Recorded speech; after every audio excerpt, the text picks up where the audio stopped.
Hello everyone, welcome to Progress Junior Golf Live Sport and the Golf Ambassadors. And this is Ian Water. Hello Steve, how are you? A little bit shaky today with the old internet, aren't you? A little bit fuzzy over there on yeah, we need to have a word with my internet so they can sort can carry on at the moment. Oh, are we in a tunnel? Probably, yes. Now, this podcast is all about junior golf. Hopefully, you can hear me. It's about restoration offers. It's about getting boys and girls playing the game of golf. This is the 23rd Junior Golf podcast, and this evening we'll be doing something a special report on a special tournament, the Faldo Series Grand Final 2022, took place at Airline Question Shooting in Club UAE last week. I was there to take photos while Ian, who's covered. Hang on, Steve. Hang on. Let me just have a look. I'm still looking for the invite. Still, Matthew, if you're watching, I don't know if it got lost in the post, but I never got the invite. What's going on? So yes, Ian wasn't there, but he knows all about it because he was there at last year's final, and of course you covered it. It's a big competition, so I think it's best. I think we need to cover it. We need to do a little more detail exactly how you're playing it, and obviously what happened in the grand final, because it was a big event. Now we can talk about it, but we need some people to come on the show and obviously to talk about it in a little bit more detail. So we have got players who played in the grand final. We've got Max, who's coming live on the show, and also a pre-recorded interview with Anna Dunn, and let me both of them do very well in the tournament as well. So they'll obviously be talking about their experiences there as well. I'm also delighted to say Max Weaver's signal is a lot better than yours. Yes, which is not a comparison by the sounds of it. So, right, we can just play with this. Let's do the jump news then. Let's do it. Now, big event took place as well last week. Justin Rose Daily Telegraph Championship took place in Portugal. Winner of that competition, boys and girls. Winner that was the boys was Dylan Shaw Radford. I think we might have a photo of the winners of that competition. There you go. Dylan Shaw Radford. He shot 69, 69, 70. He's from Huddersfield Golf Club. Second place was Jack Lee, who shot 72, 70. And Shaw Radford there. Great for him. He's won the English Boys Championship, he won the Scottish Boys Open, and he also won the Henry Cooper Masters. So that's 4 points in this year. On the left hand side there, Brocky also won 68, 72, 74. She won by 2 shots from Rebecca Gardner from Ireland. Once again, Rebecca, another player having a fantastic year. I think she won the English Girls Championship and also the Bridget Jackson Bowl. She won by 2 shots in this competition as well. Now, other events, not necessarily junior events, but involve junior players. European Challenge Tour then. So, Tom McKimbin from 19 years old in Ireland, he qualified to play in the DP World Tour because he finished the European Challenge Tour and to hit him there. Absolutely. Footsteps of glory. I think he's the English team. Roy McIlroy, I might have heard of him, but there we go. Is he a live golfer? Does he play on live? If he don't play live golf, I won't know. To be fair, we will come to live golf in a second, so hold fire on the gigs because I'll be here. So, ladies golf, another team that's doing really well. Germany, Chiara Norja, 16-year-old. She's still playing ladies European because she finished second on the T axis here. So, well, tour event as well, which into we do a lot of work with them. The out final, that's qualified this week, Italy. A player who's been mentioned in the podcast on our Facebook, Sam. He's one of the players who's playing with that, so good luck to Sam. Other side of player, it's not yet anyway. Notoi Bege Junior Golf National Championship took place at Casata Pie in Louisiana. A player by the name for Charles. I don't know if you've heard of it or not. No, Charlie. Well, he's done for him. He's all right. I've heard he's all right. He's all right. He's good. Yeah. Good lad. Good well, he finished. Yeah, well, I've actually got the results because it finished today. He finished 11th place in the under 12s competition. One under par finish over 3 rounds with a winner. Wow, what about this for scoring? 64, 66, 68. A lad called Cole Kim, 15 under par. Probably to watch out for in a few years to come. By the way, Steve, let's just touch on that. How difficult must it be for Charlie Woods? Like, how tough must that be? You know, like you just rock up and everybody just wants to watch you. Like, you know, that's got to be tough, isn't it? Absolutely. So you can't bet the caddy, can you? I don't know. I heard. Yeah, I don't know if he could bend it, pick the clubs out of his back, could he?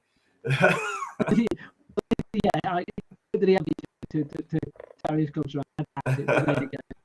Right.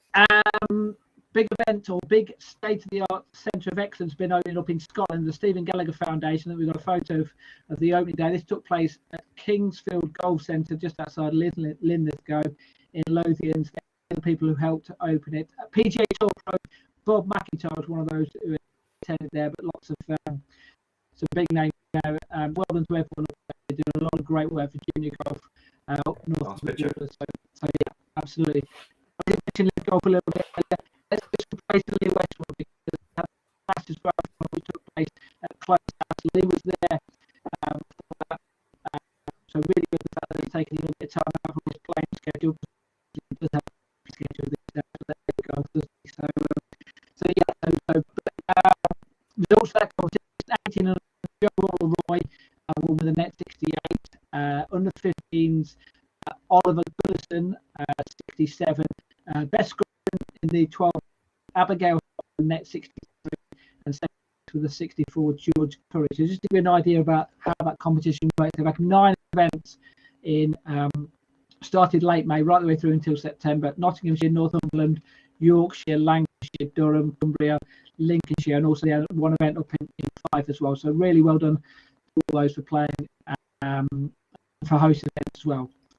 Just finally, other side of the RSC, then over there, the All-Star Under 8 Boys Open Championship took place in golf. I think we might have a as well. Sean King won this from Ryanstown. He shot with the trophy, 66 75, finished on 3 won by one shot from Kieran Murphy, 72. And also in Ireland as well, they had the Ireland Junior Medal Wood Club. Cameron 42 points, Holberts from Queevy Gerarti. So like I say, it's 42 points from winning that competition. So that wraps up the junior golf news. We've got a massive news story, which is our podcast. We're going to be looking at the Faldo Series. Just want to ask, because obviously we've not got Matthew or Nick on to talk about the series. The background of what exactly it is, because it is a huge event. Lots of qualifiers in the UK and overseas as well, and obviously you've covered some of those. Yeah, I mean it's arguably the biggest junior golf tournament in the world, isn't it? Really, you know, there's amateur ranking points up for grabs. There's DP World Tour starts. There's Ladies European Tour starts up for grabs. I mean, there's everything, isn't there? Really, and as we know, Sadiq Faldo, it's 26 years or 27 years now. I think it's 26th year. I mean, that's something quite special. And so Nick started it all, didn't he? Really, you know, I know we've got more tours now, the Robert Rock Junior Tour and Stephen Gallagher, and we've got even more. You know, we've got the Clutch Junior Tour, we've got the 2020 Pro Tour Junior Tour, but it really started with Sir Nick Faldo, and it's really grown. Certainly the multiple age categories. I mean, I remember last year's Grand Final. It was 2 Grand Finals merged into one because the 24th Grand Final had been postponed due to COVID. So I was there on the final day trying to figure out 2 Grand Final results. We had about 8 final groups coming down the 18th, and trying to broadcast it and work it all out was a challenge. But it just seems to be going from strength to strength. It's great to have it back over at Elaine again, wasn't it? Because obviously last year it was at Brocket Hall. which is probably why I got an invite because it's not too far away. I didn't get an invite this year. Not that bitter. I'm not bitter. But no, it really is. It is getting huge, and I will say to Matthew, if he's watching, congratulations, because it was another superb grand final. Not that I was there. No, you're there. Right, we're going to bring on our guest. So Max Wheeler is going to be gone live to the show. Before we bring Max on, though, let's give us a bit of self about what this event was all about, who was playing it. We've got a video and some photos, which I all players who are taking part in it from Europe, across the UK, Ireland, Europe, America, Africa. So it's a massive field. Just to give you a flavor, this is what it's all about. These are the players who, and this is and these are the players. Let's hope we've got the right video. Absolutely.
Wow, That's the player. Steve, sort of memories of.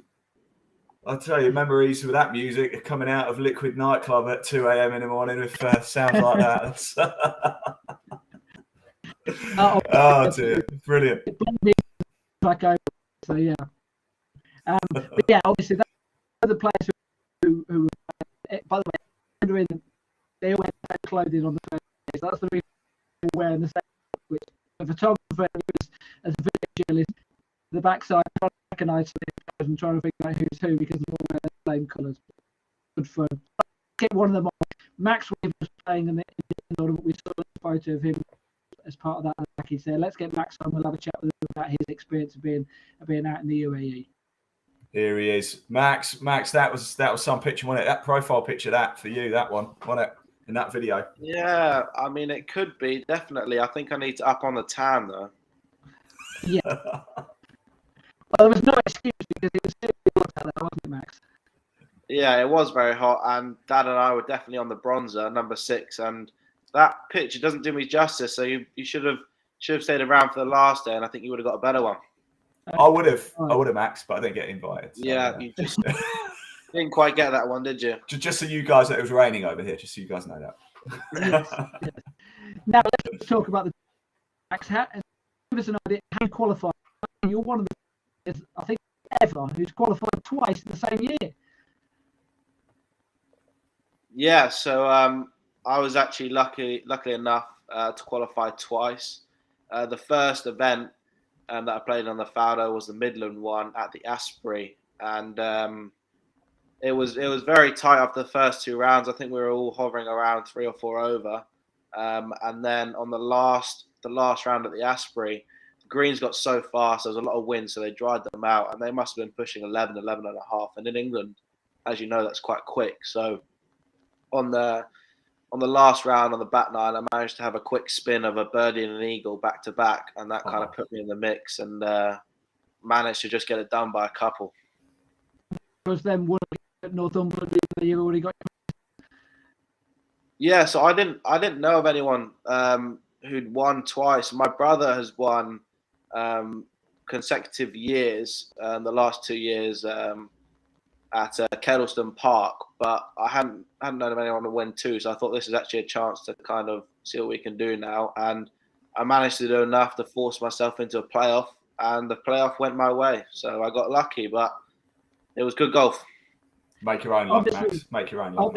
Absolutely. Obviously, so you're out in the UAE, you got the flight out there that you looked after when you got there. So that first practice day, we've got some photos from that practice day.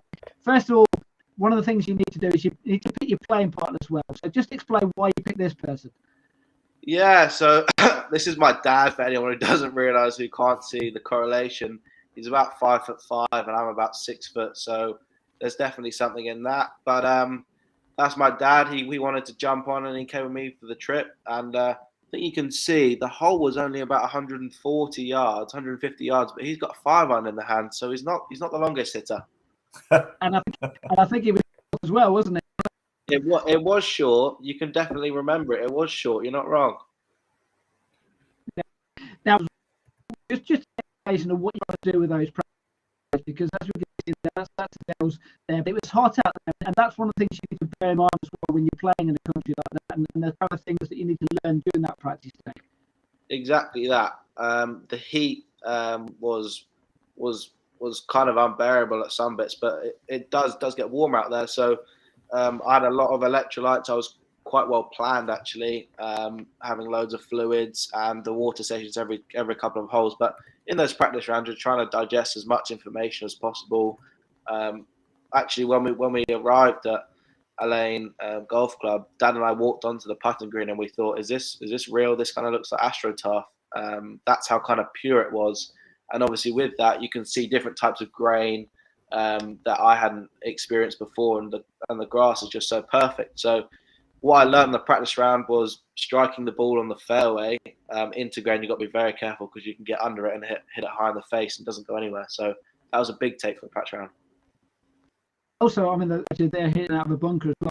The bunker have too much distance. You have to be very careful there, didn't you? You did, yeah. With that, I had a bit of a different situation. Even though there was less sand in the bunker, I thought it was more used to have a higher bounce wedge around the green. So I actually used my higher bounce wedge. But as you can see, there's not much sand coming out. So keeping it really shallow and the club shallow for impact was so important. And if you were short-sided, it was hard to get it close because you were just kind of hoping you could kind of land it near the flag and then roll out to 15, 20 feet and try and make the putt. All right, now that's your experience of how you qualified and also what you were doing with your practice. Here today, we had a chat with Anna Dawson and had a chat with her about what things she did and how she qualified for the tournament. So I played in a qualifier in Wales at Rhuddlan in the end of August. So it was kind of like one of my last events really of the year. So I just kind of, my sister had played it before. So I was like, yeah, well, I'm not going to have anything to play all winter. So I was just like, I'd like to go out to Dubai in November if I could qualify. So yeah, I played in the last one. And then obviously you got through to the grand final. What were your expectations going through to it then? I mean, a couple of people actually asked me that before I went, because I think some people weren't too sure like what the standard was like or like just kind of what I was thinking about it, because obviously I hadn't played much competitive golf, but I'd entered Q school so for European Tour in December. So I was actually just using it as a practice for that. I wasn't kind of too bothered about the result or anything. I just wanted a card in my hand again and trying to make a score. So I was like, yeah, I mean, it'd be nice to win, but I really wasn't too bothered at all, kind of like result wise, like where I finished. I was just more kind of how can I play, like just get a bit of an idea of where I was up to and what to practice. So when I went out and shot 600 in the first round, I was like, oh, okay, looks like I'm playing okay. Hopefully, like now when I saw I was so close to like the overall, I was like, oh well, it'll be really good to, you know, just do as well as possible in that as well as the girls. Was that the first time you'd ever been to the UAE? No, I'd been like, I think it was 4 years ago, but I didn't go out to Ali and kind of stayed in Dubai. We played at the Emirates with my sister. But yeah, I kind of forgot how different the courses are there. I mean, chipping around the greens was really different. The rough would look like the ball was set up so nice, and then you'd go to get like a nice little flyer or a nice strike off it, and it would just turn the club over and go left like it does in a thick rough at home. But yeah, the course was pretty different, but no, it was really good. And what were you thinking in that practice round? What were you trying to take out of that? I think a lot kind of focusing around the greens, just because as well, obviously, all credit to the courses here, but they're not great, obviously, during the winter with the weather that we have. So I was just trying to get used to, you know, obviously putting on some greens that are a bit quicker again and on bobbly and hollow-tined and muddy. So just like getting a good roll on it and just like obviously getting a better kind of understanding and feel around the greens, obviously chipping off like the different grass and like it was reacting so differently. So yeah, that really. And obviously the weather as well, as you mentioned there, trying to cope with the conditions out there, which are very, very different from at home. So obviously the practice rounds, it was so nice because we got to go out in a buggy. So it was definitely a shock to the system when it got up on the Wednesday morning or whatever it was, and was all of a sudden walking a couple of holes, and I was like, oh my gosh, we've got like another 16 holes of this. Like, how are we going to do that? Obviously carrying a big black bag around with me. But it wasn't really until the back nine that I probably started to feel it a bit really, and got to about 14 and I was like, wow, got a headache, not feeling good. And even then, like I had drank as much water as I think was actually possible, and the girls I was playing with too, it was quite good. No one was kind of embarrassed. Everyone had their towels over their head, was just chucking water on them. So just trying to keep cool. But yeah, that was the hardest thing. And I remember actually I came in after the first day and all the girls were like, oh, we're going to the pool. And I was like, I can't, like I need to get out of the sun. And I actually slept all the way up until dinner, went down, had some dinner, came back and then slept all night and woke up the next morning and was like, I'm still tired. Like, I don't know if I can go back out in that. So yeah, that was hard to make an adjustment to, but I feel like you shouldn't complain about being able to wear a t-shirt and skirt really this time of year at the same time. Now, that's obviously Anna talking about her experience of the programs. Actually, when you got into that first round then, Max, how did you play? What was your scoring like in that first day? Yeah, I didn't post the greatest number, shooting one over on the first day. But the game plan was to be kind of mad aggressive, because the golf course really did suit a longer hitter and someone who could make a load of birdies. So getting as far down on the fairways as possible was important. And I shot a 1-over on the first day. It put me quite a few shots behind, but it was the best with what I had. I wasn't quite there with everything in my game. I think he might have a photo of the actual leaderboard after that opening day and just did the standard of play. Did that surprise you how good the scoring was on the opening day? There you go. That doesn't surprise me because I'm not on it. But yeah, we can see Jamie. Jamie had an absolute flyer on the first day, shooting 7 under, and fair dues to him. Everyone kind of says like, yeah, it's scoreable. Yeah, you can get it going, but you still have to go and shoot 63, 64. So there's some great scores there. When you're playing a 54-hole tournament, and like you say, you're 8 off the tee after that, how does the mentality change in the second and third round? Yeah, I think personally, you just got to always stay in it. It's just shot by shot. You can't control what the others are doing. It's not making silly mistakes, and you just got to try and fight your way into it. You can easily lose it on the second and third round trying to chase it, and then putting yourself even further away, and then you can't finish anywhere. So just keep staying in it. And was it a case as well as of adapting, learning from conditions, particularly playing that heat? Because as Anna mentioned, first day, practice day, you got a bogey, second day, suddenly different in the golf. Yeah, exactly that. As Anna said, sleeping was a big thing, and as soon as I got into bed, I was out straight away through the whole night. So it was very draining, and with the different conditions, it was a lot to deal with out there. You gotta be on your food, you gotta be on your water. Cold towels were very, very helpful, and yeah, having the buggies on the first day were very good because you didn't get actually that tired. But once you walked it, you really realised that this is a test, not just golf wise, but physically on the body. So I just want to ask you the same question I asked. What were your thoughts when you got into that second? How approaching it from the first round?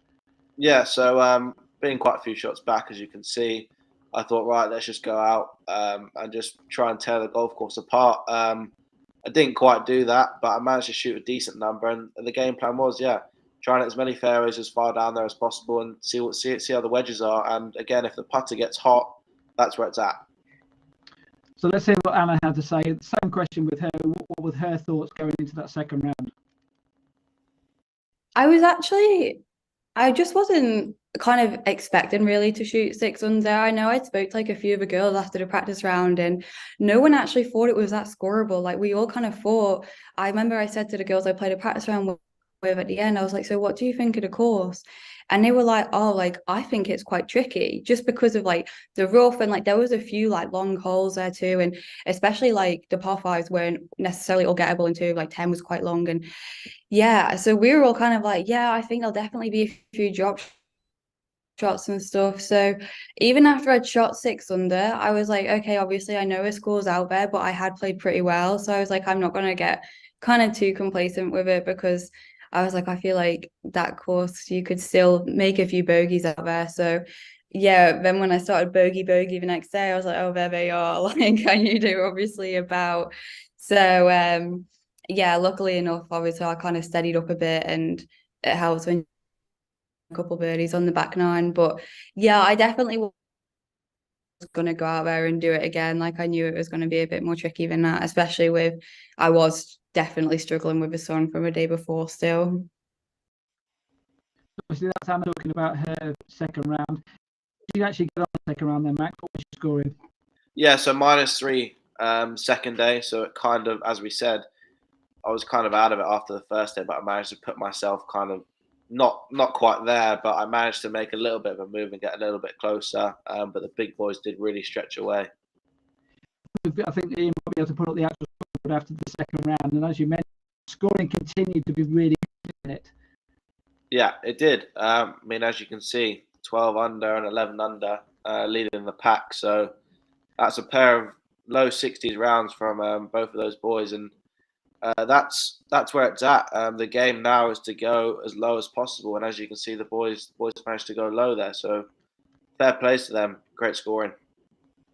Now, obviously, after that second round, actually after the first round and the second round, there was clinics which were put on. You know, the Faldo Series is not just about playing the event as well. They try and give extra things for the players to experience when you're out there. Fanny Sunnison was there, who, of course, for people who are unaware, used to be caddy during his very successful professional career. I think she was his caddy, I think, for 6 of his major wins, 5 of them. And obviously, Sir Nick did a couple of sessions. I have a photo of a couple of photos of when he was doing some things.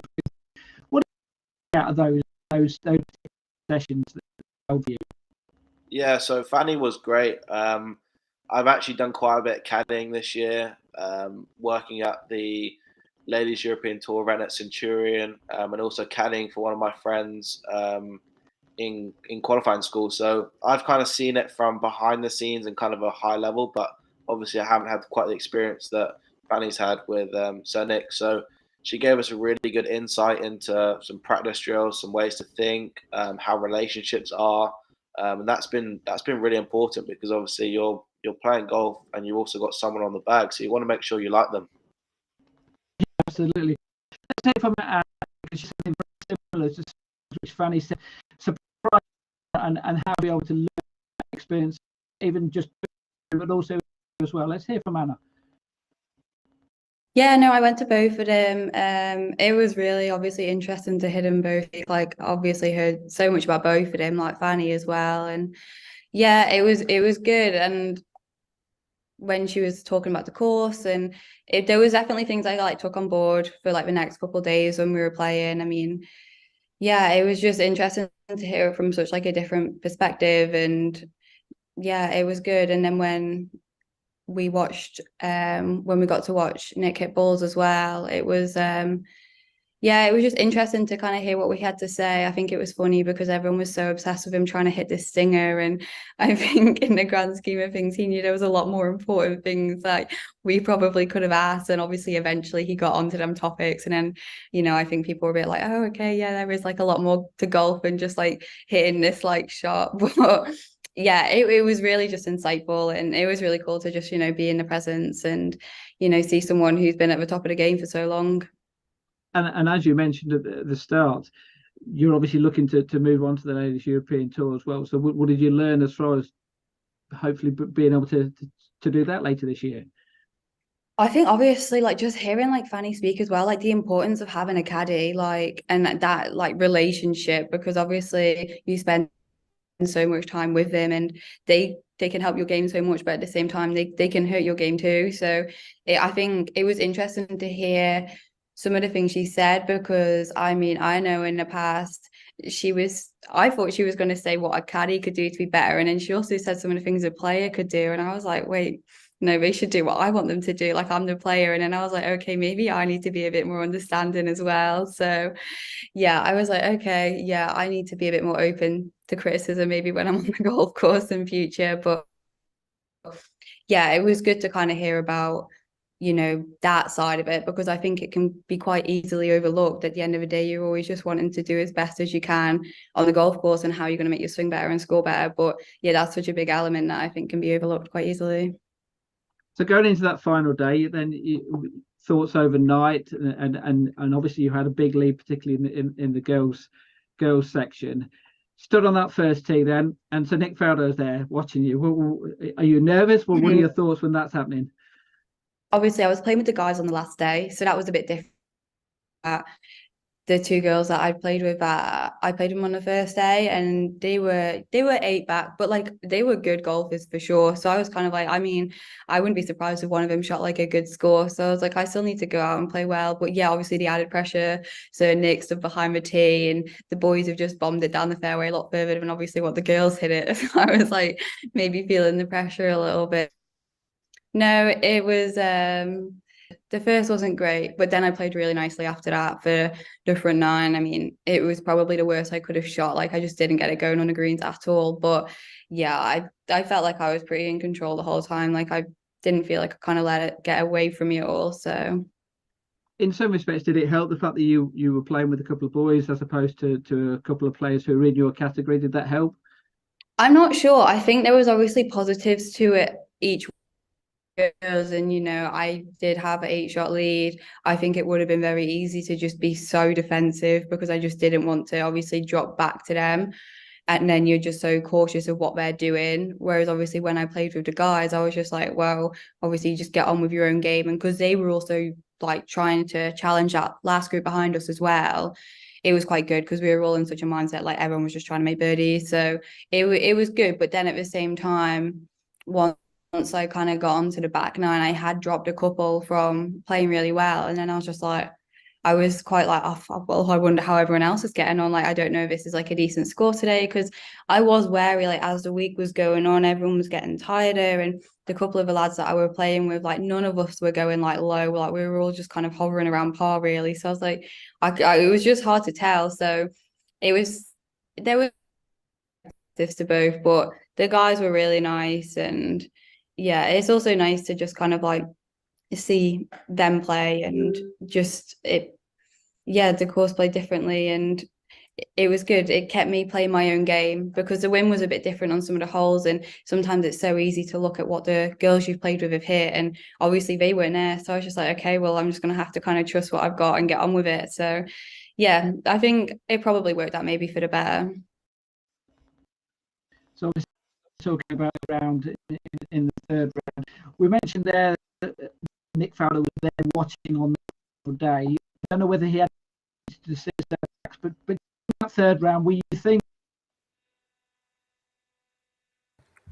Well, there we go. We've lost him again. He will be back. He will be back, though. I can assure you of that, Max. But I think he was going to start talking about that third round and pressure, Max. It really gets to on the third round, doesn't it? How are you feeling? How are you handling it?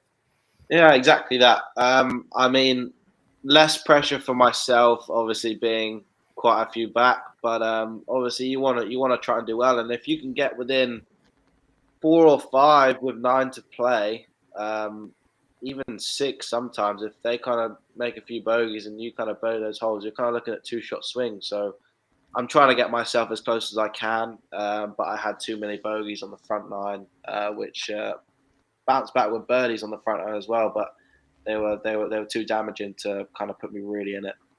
You didn't see Sir Nick peeking out the trees with the binoculars watching or something, did you? See how you're getting on? No, I didn't have Sir Nick. I had Fanny and a couple of the Swedish teams following, because they were following Didrik, who I played with. And he actually managed to hole out from 178 meters on the second, so everyone was going nuts for that. Wow. God, not bad at all. That. Steve, are you back? Can you hear us? I was going to say, actually, during that round, you said that Nick didn't actually at any, but were you conscious of the fact that he might be looking at you, you might even be watching you? Were you with that? Yeah, exactly. I mean, when you get a multi-time major champion watching you, obviously there's going to be a little bit of nerves, but again, you gotta take it in your stride, and you gotta try and play shot by shot, as easy as that is to sound. That is what you're trying to do as a player. So you're just gonna pull the shot off, and obviously if you pull it off well, you might even get a clap. So it's probably a bonus. Max, are you aware then when you're going around on that final round? I always find this fascinating with sports people. You look. Do you know what's going on around? Are you aware of the leaderboard, or are you laser focused, just play your own game? Because I often think when I hear sports stars, they always say the same thing. They always say, "No, I just focus on myself. Just focus on myself." I'm like, do you? Do you start to play the leaderboard a little bit? I mean, look, I was quite a few behind, so I kind of had a look and see where I was, and I saw that I was kind of 7-8 behind going into the back 9 or so, but. To your point, I think people do probably lie about it. I mean, everyone wants to know what's going on. You're watching what your playing partners are doing. The couple of boys I played with in the last round, they were flying on the front 9. They had a couple of a 3-under and a 4-under, I think. So they were obviously kind of looking around and seeing what was going on. So I think everyone's kind of looking at the scores, because you're there to do as best you can. So you want to try and know where you can go, and try and use that as your advantage, and try and make some more birdies.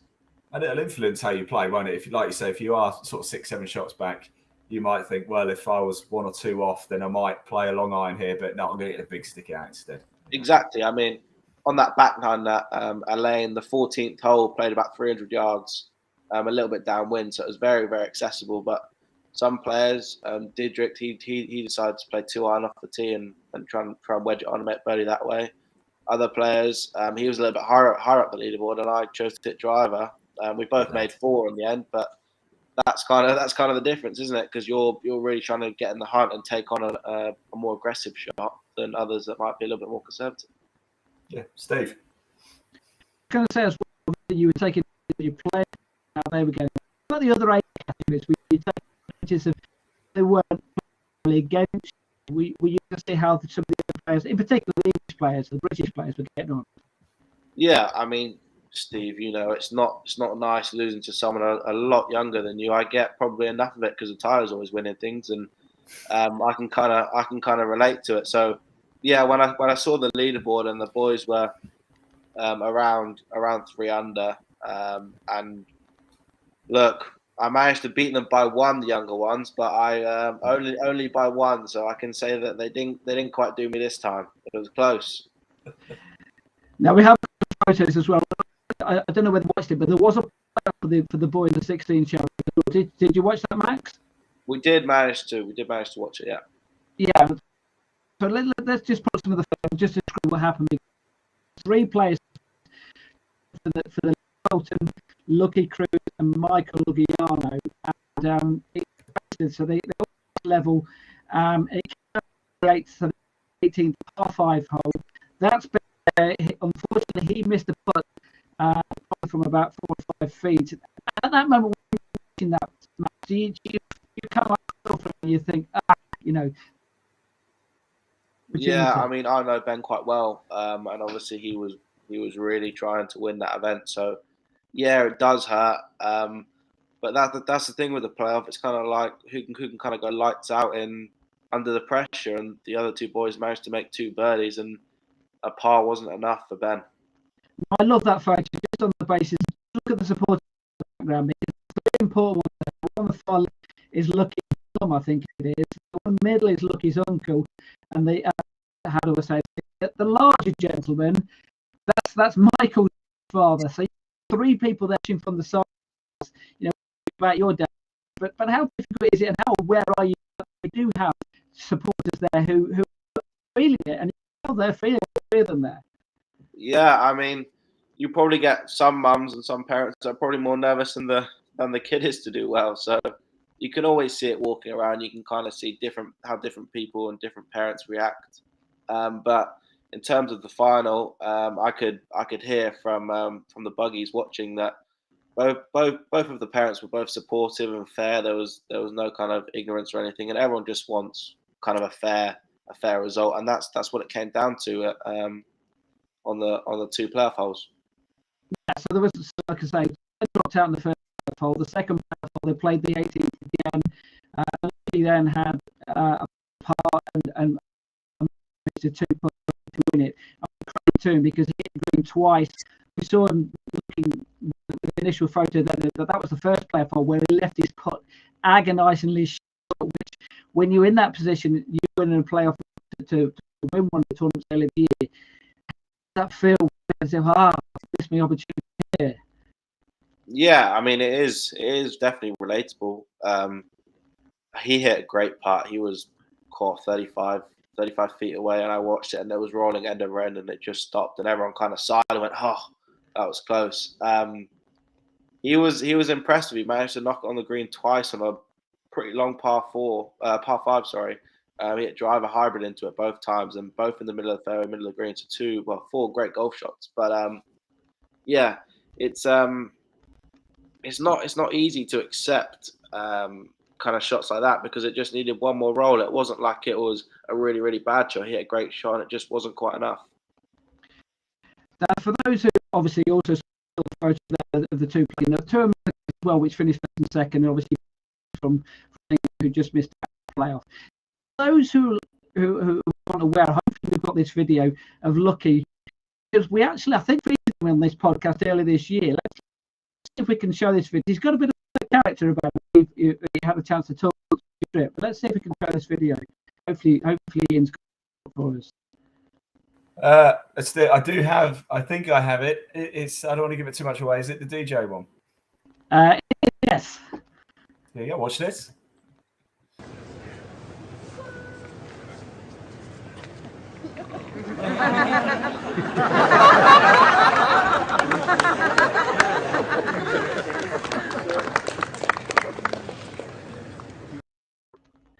For those who are aware, that was actually the US Masters, and obviously DJ is the defending champion earlier this year. If you saw him, the B sign behind DJ's back, I actually spoke. He said he was going to try to stick as well, but I don't think he actually got around to managing to do it there. But actually, when they do meet these people from different countries, Max, how inspiring, how good is it to actually meet people from different countries? Because as we mentioned right at the start, from continents, not just different countries, but different continents playing.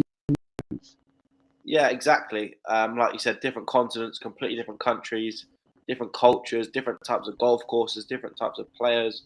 There's loads of things that kind of come into the equation.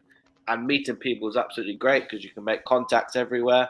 I've now got new friends from that event, and we've kind of spoke a little bit about their training, where they're going, if they're going to America, if they're staying at home, going to turn pro. So it's really nice to meet people, and you can make a really strong network around that, and try and help each other with different things. We've covered the under 16 championship. That was one event which we just finished. The overall, the under 21s dominated the scoreboard at the top of the leaderboard there. So I think we've got a short video which was put to the final scoreboard, video as well, just about what happened towards the end as well, which we might play, and also with the winner after the competition as well. So if Ian's got the video, hopefully, fingers crossed.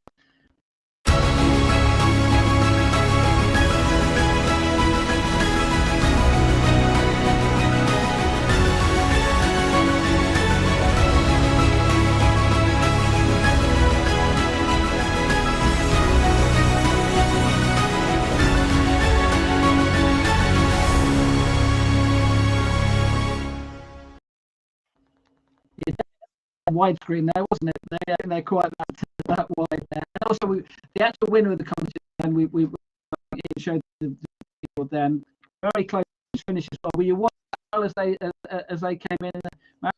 I didn't see much of the boys. I saw them on the last green, holding out, and I think there was only a couple of shots in it on the last, and then they managed to extend it to 3 shots. But interestingly enough, none of them actually hit the green in 2. I don't believe so. If you compare it to under 16 boys, in the playoff holes, they were knocking on, but the older boys kind of laid up. So again, circumstances kind of change. If they didn't hit a great tee shot, they might have been somewhere else, and they couldn't actually go at the green. Now let's hear from the champion then, which was Tin Wai Chang. I think he's certainly an Asian player. I'm not sure which country he was from. I think we've got an interview with him afterwards, talking about how pleased he was to win the tournament. The first 2 days was very, very good, and today was a little bit off. I mean, yeah, like I'm holding the lead, and on number 9 I had a lost ball, so it's kind of off for what my plan was. But yeah, I did a lot of self-talk to myself after that, and yeah, try to get some birdies after that. On the last few holes, the score was pretty narrow, and I know the score, so I kind of just do a lot of deep breath and just talk to myself, and that's fine. Just do what you can do and try to make birdies. When I find out that I won, and my emotion is pretty happy because I can play with all the good players around the world, and I beat them. So yeah, it's a good experience. So I also mentioned Taiwan, the guy who finished in 4th place, one of the partners on that final. So Aaron, he's also from Taiwan as well. He ran finished 2nd from Scotland, and did and played from Sweden, finished in 3rd place. Let's have a look at that final lead, because there is a special name on there as well. There we go, bottom there. So how important was that to get yourself? Yeah, I mean, in terms of marketing, it's always nice to actually be kind of on the screenshot. I managed to, as soon as we got in the clubhouse and I saw I was 10th, I thought I might as well get a picture of it, because I am on the leaderboard, and it's something to look back at, obviously, and see where we can move forward. But as you can see, the scoring was pretty impressive. 13 under, 197 shots for 54 holes is pretty good shooting. So a really, really, really fun tournament, and well done. I've got an into. Obviously, that wasn't the end of it. There was an evening do as well, whereby they had a buffet meal and then a presentation as well. We showed a photo as well there, whereby there was a found out to Nick, whereby we had the session whereby he did something in front of them. There they are, the them. How was that actually to get your questions to him and the answer as well, and what from that? Yeah, Anna actually mentioned it earlier. Everyone was so obsessed with the stinger shot on the range when Sir Nick was giving us a clinic on the golf swing that we didn't actually talk about that much. We had a couple of questions about wedges and kind of how we shape shots, but everything was about the stinger. So this was actually time to write down a few questions, and there were some great questions asked, routines that he did, how his mindset was kind of on and off the course, how he'd work with the early tee time and late tee time. So it was nice to have a little bit more relaxed and everyone sitting down where he could really kind of voice his opinion. And it was great to hear from such a prestigious player. And obviously after that there was the presentation. Let's just hear from Anna, because she won the girls 21 category. Let's hear how she felt about going up there and picking up those prizes. Oh, that was really nice. I really enjoyed it. Obviously, getting presented it by Sir Nick, and the girls who everyone had been there with that week. They were all really and dead supportive and cheering and stuff. So they were all being really nice about it. Obviously, as well, it could be my last competition as an amateur. So, that's also like a really nice way, if it is, to kind of finish it off like that. So, yeah, no, it was really special. It's also, presentations aren't always like that for golf. You're coming in course like you're all a mess. Like you kind of haven't really processed stuff yet. You've just rushed off from signing your cards to go to a presentation, and half the people have already left because they haven't done very well. So it was nice to actually be able to go up and enjoy the evening a bit and everyone be there for it. And not only that as well, but representing the Isle of Man, which presumably there aren't too many golfers on the Isle of Man who have gone and won those types of competitions. No, there's not. That was really nice. Like when we pulled up on the first day after getting from the airport, and obviously they had their flags at the front, and more often than not, I just get an English flag next to my name, which is nice. But I'm Manx, so getting there and seeing the three legs up next to the Australian flag and England and Scotland and all that, it was really nice. And I sent a picture to my mum at home, and everyone was absolutely loving it. And then there was a little Manx flag next to my name on the lead. Yeah, that's really nice. From home, love that as well. Just seeing our little Manx flag kind of getting thrown out there with all the big countries. So that was pretty nice too. It's always nice getting to represent them. One of the prizes for winning the event, I think, am I right in thinking it? I think it's a tour start. Is that correct? It is. I'm not too sure whether it'll be in Access or LET. I know last year they got a European tour start, so that would be really nice to get, especially as I spoke to Toby afterwards, and I think he said if I turn pro I could still get that, so that would be a really nice little bonus too. So yeah, kind of hoping it will be LET, but either way, there's been a couple nice perks to winning that. I got quite a bit of publicity back home, obviously, with Isle of Man, everyone loved that. And then just as well with it being you get the Asia final too. So if I don't go pro at least, or if I don't turn until later in the year, there's a couple more kind of just options and new things to do, because it's just so much travel and different experiences. You can't you can't ask for much better than that. So obviously talking about her experience and what she took out of it. What did you take out of it, Max? Because it must have been a fabulous experience from start to finish. Yeah, it's nice that you've dropped in a winner, because obviously I haven't got the start to look forward to or the trip, but maybe next time. From the week itself, obviously, as soon as you land in Dubai, the heat. So learning about the heat, learning about the weather, how to deal with it, and definitely the course. The course suited different shots that I had to learn. I didn't quite have them when I went out there, so that's something I took from it. Also, meeting all the players has been great. I've made new connections, new networks, new coaches, spoke to Sir Nick for a little bit, and he spoke to me personally, which was something that you can't buy. And all in all, how everything was run, from the food, the hotel, the golf course, the facilities, the people, and obviously the best cameraman in the world. So we were absolutely fine. Yeah, the video obviously wasn't there, unfortunately, but yeah, the camera wasn't too bad. So just give us an idea about we're obviously a manner there. She's hoping to go and play she will be playing in Q School later this year. What are your plans for the future, and how do you think that the Faldo Series will help that? Yeah, so it's been a great week. Actually being in Abu Dhabi, I've actually come from Portugal. I'm currently at Edge Golf College, so that's a high performance program where we're based in Portugal, just kind of north of the Algarve. So we've got 2 more events out here, and we play in a run of 5 events before the end of March for a Portugal Masters start. So that's something that I'm really looking forward to. And the first event is on the 22nd to the 24th of November. So I've got a little bit of time to get prepped here and try and get all my schoolwork done. That's the important bit. It takes seconds.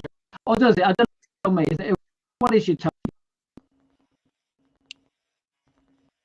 You just slightly broke up there. What are your targets? You looking to make it as a professional golfer? Is that what your aim is?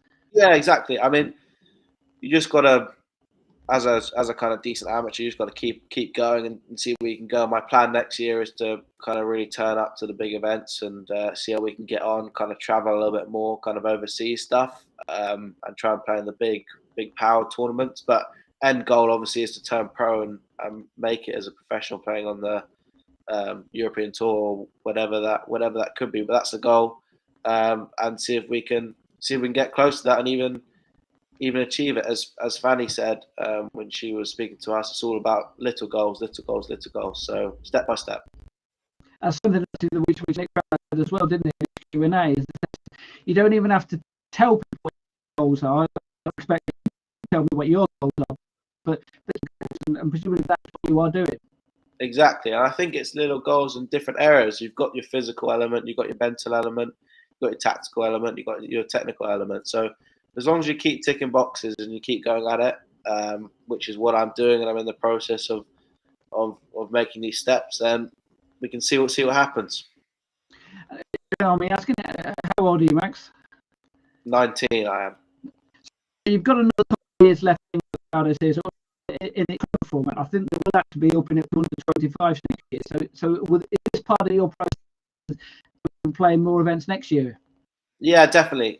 With obviously the big national and international tournaments, the Faldo Series is ranked up there. So there's some good points up for grabs for the World Amateur Golf rankings, and obviously it'd be nice to win 2 again, see if we can go back to back and taking the double. So I'll definitely be competing in the Faldo Series, and I believe there's some good news coming out soon with the Faldo Series. So we look forward to that. I'm sure we'll have that on with the really appreciate your time this evening coming along and obviously talking about the Faldo Series, and also Anna earlier as well, who as you mentioned won the broadcasting won a start. The winners go through the Grand Final as well. It's Thailand. Presumably that's which obviously you make it, but that's something which you will have gone and play. Just out of interest, is this the first time you've played in outside Europe? No, it's not the first time I've played. Actually, yeah, you're all right. It is the first time I played outside of Europe. Tyler's actually been to Jakarta for the World Junior Championship. So, yeah, it's the first time I've been out of Europe for a big tournament. Obviously, what a great one it was with Sir Nick being there. Yeah, absolutely. So just a final thought, if there are people watching this who maybe yourself looking to possibly play in their first series event, let's say on it for we'll do a job for them and for what recommendation to one who's thinking about possibly playing in one of these events? Yeah, I mean, the best advice I can give is to go out and enter it. If you feel capable and you got a decent handicap, which I think is under 5, I think, for the boys. for the Faldo Series. If you're under that category, you've got nothing to lose. And obviously, I've had an absolute great week, and you only need to play three good days of golf in a 54-hole event, and that's it. And then you've managed to win a trip to Abu Dhabi. So that's how you need to look at it. Keep practicing, keep speaking to your coaches, and then go from there and enter. All right. Well, best of luck for the rest of this year in Portugal, and obviously for years to come as well. Just a quick mention for the next Progress Junior Golf podcast, which we're going to be doing in 2 weeks' time, and we're going to do a massive subject within junior golf, because we're going to be talking about safety in junior golf. So obviously and I'm not just talking about making sure you don't need a cameraman here. I'm talking about different things here as far as safety is concerned in junior golf. So thanks very much, Max. Thanks for Anna. Thanks so much for the team on the Faldo Series, not just at the Grand Final, throughout the year as well. I think you'll agree with me as well, Max. The hospitality of the UAE was fantastic. Well done to everyone who looked after us. I wouldn't know, Steve. I wouldn't know. Just on that about hospitality over there, I wouldn't know. Well, hang on. Looked after the people. Just looking to see if me invites fallen. Still looking. I spent this last hour looking for me invite. I can't find it. Yeah. I haven't found it yet. I'm sure there's one. I'm sure the Asian layer in Thailand over in April. I'm sure there's been an invite for that place. Lost in the post, I think. Postal strikes. Absolutely. All right, thanks for everyone. Have a good evening, and I shall see you in a couple of weeks' time.